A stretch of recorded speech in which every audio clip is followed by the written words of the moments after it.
Sa 4 years kong walang bembang, madami nga nagtataka. Kala ng iba content ko lang talaga. Ano nga ba nangyari sa amin, Mima? Maraming ang di naniniwala. Kala nila ito ay drama. Na-vlog ko na ito before. Kaso ang mga new followers ko ay takang-taka. Uulitin ko today, Mima. Once upon a time, araw-araw akong nasa Disneyland. Niro-roller coaster at nag-helicopter. Masaya naman ang lahat kasi 3 times a week is enough. So yun nga ay 2018. Tumaan ang pandemic. Medyo dumadalang na.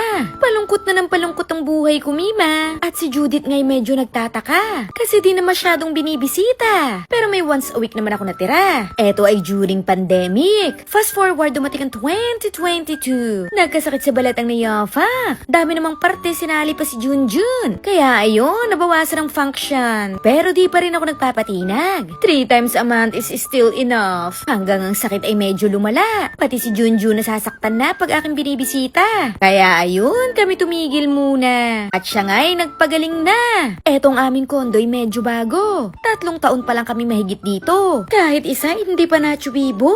Hinanda ko pa naman ang aking mga bagong tricks. Pero bigong-bigo si Aling Judith. Fast forward, gumaling na ang Nayafa. Pero di na siya lumingon sa pinanggalingan. Na parang si Aling Judith ay nakalimutan. Kasi yun na nga ang kanyang nakasanayan. Kaya eto, ako'y zero balance. Kaya kala shaking object, ako kumakapit. Huwag na wag lang talagang malolobat. Kundi ako'y maha-high blood. Sila nga pala ay different sizes, different color, and different function.